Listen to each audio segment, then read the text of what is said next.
안녕 여러분, 수요일입니다.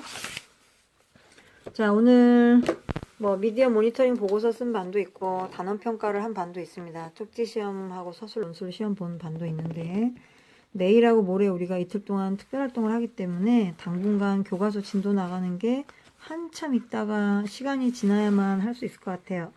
우리가 9단원 정치생활과 민주주의는 좀 빨리 훅 여러분들이 디딤 영상도 열심히 보고 빨리 훅 제 기간에 끝낼 수 있도록 좀 다 같이 분발해 보아요.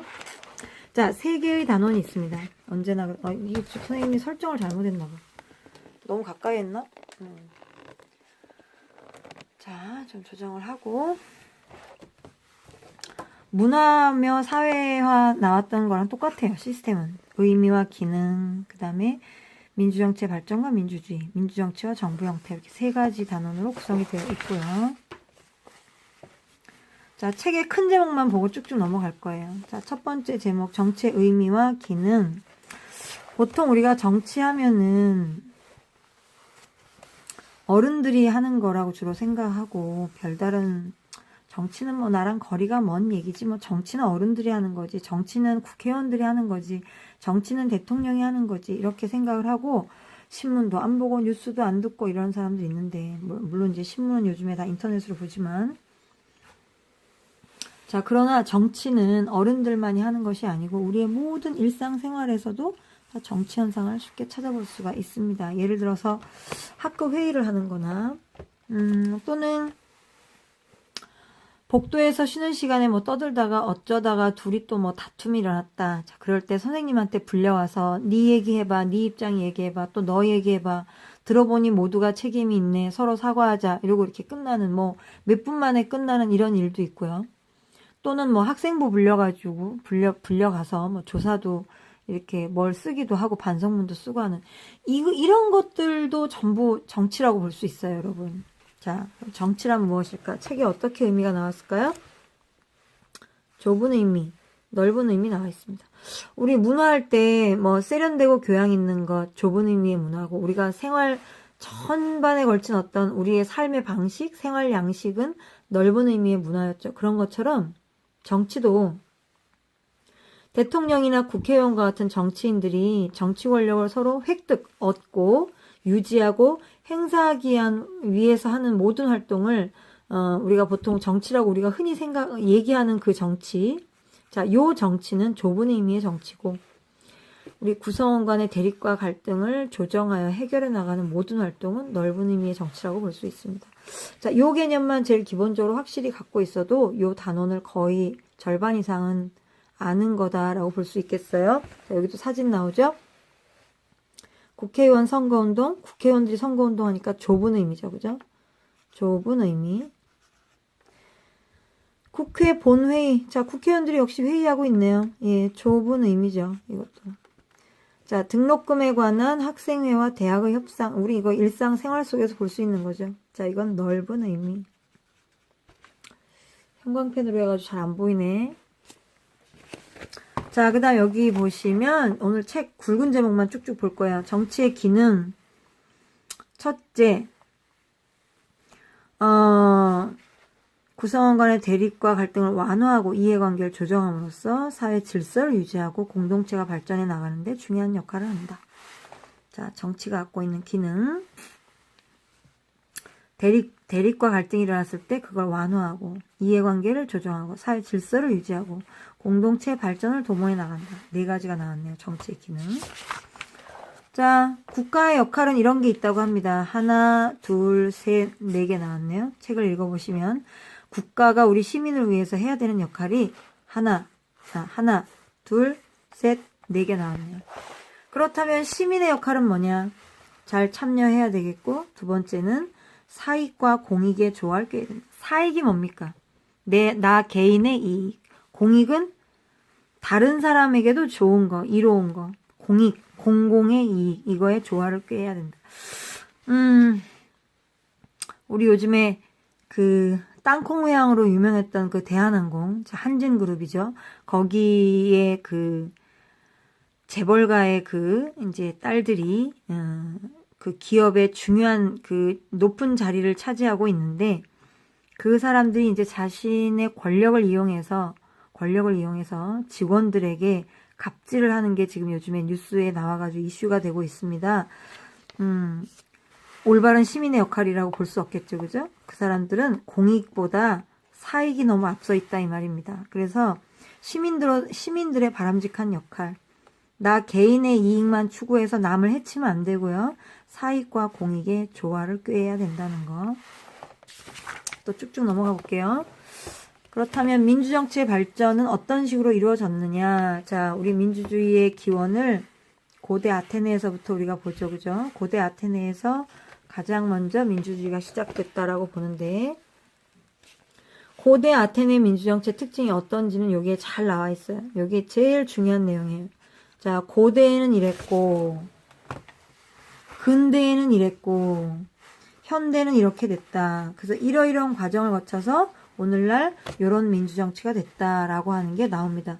그래서 민주주의, 민주정치의 발전 과정이 여기까지 나오고요. 민주주의의 이념 세 가지. 자, 인간의 존엄성, 자유, 평등 책에 나오네요. 인간의 존엄성, 자유, 평등. 각각 여러분들 읽어보시면 되겠고요. 민주정치의 기본 원리. 자, 민주정치가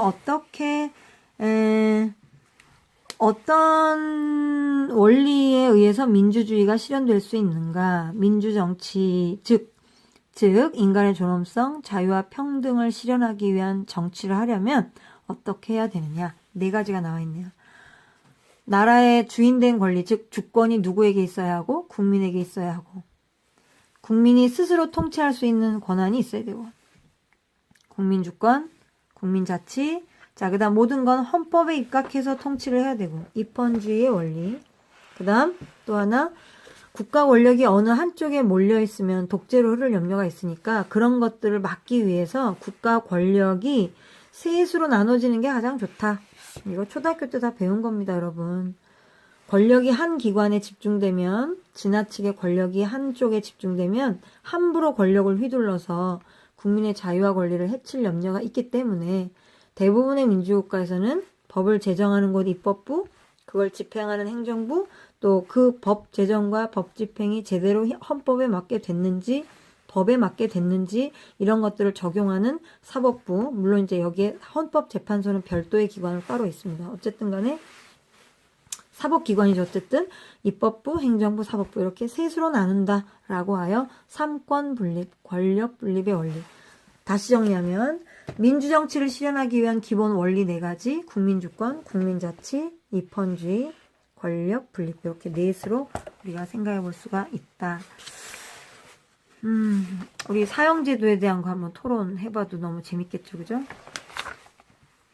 자, 이번에는 민주정치와 정부 형태. 민주정치와 정부 형태. 자, 우리나라는 뭐 누가 정치하나요? 우리나라, 그러니까 같은 민주주의라고 하더라도 정부의 형태가 여러 가지가 있을 수가 있는데 가장 크게 나누는 것은 이제 의원 내각제와 대통령제라고 볼 수 있습니다. 그럼 우리나라는 요걸까요? 네, 우리나라는 대통령제죠. 자, 여기 보시면, 지도를 보시면, 파란색, 우리나라처럼 파란색 돼 있는 곳이 대통령제를 선택한 곳이에요. 대통령제라고 하는 시스템을 가지고 민주정치를 하는 곳인데, 자, 그런 곳이 인도네시아, 남아공, 러시아, 미국, 멕시코, 브라질, 아르헨티나 이런 곳이고요. 여러분들이 알만한 곳이 어딜까? 미국의 트럼프 대통령, 러시아의 푸틴 대통령 이렇게 있죠, 그죠? 그 다음에 일본이나 영국은 의원 내각제예요. 일본 아베 총리 뭐 이런 식으로 대통령이 아니라 총리가 다스리는 나라, 총리가 행정부의 우두머리로 있는 그런 시스템이 의원 내각제입니다. 여러분들 책을 꼼꼼히 읽어보시면 되겠고요. 교과서에 보면 의원 내각제는 이런 시스템으로 운영한다는 거야 라고 나와 있어요. 자, 그 다음 대통령제는 이런 거야 라고 나와 있어요. 자, 그런데 재밌는 건 우리나라의 경우에는 우리나라는 1945년 해방된 이후에 미국식 민주주의를 도입했습니다. 일본 같은 경우는 영국의 의원 내각제를 가져간 거고요. 우리나라의 경우에는 미국의 민주 정치 시스템인 대통령제를 그대로 본떠서 들여온 것이죠. 자, 그런데 우리나라 정부 형태는 좀 특이한 게 모양은 대통령제인데 내용을 보면 의원 내각제 요소도 섞여 있다. 요게 우리나라 대통령제 특이한 점이에요. 특이한 점. 자, 같은 대통령제라고 해도 미국하고 우리나라 좀 달라요. 예를 들면 미국은 대통령하고 부통령이라는 게 있죠. 마치 교실에 반장이 있으면 부반장이 있듯이 미국은 대통령이 있으면 대통령이 있고 부통령이 있습니다. 그런데 우리나라는 부통령 제도가 없죠. 대신 국무총리가 있어요. 미국에는 국무총리가 없습니다. 그러니까 같은 민주주의라도 정부 형태가 다를 수 있고요.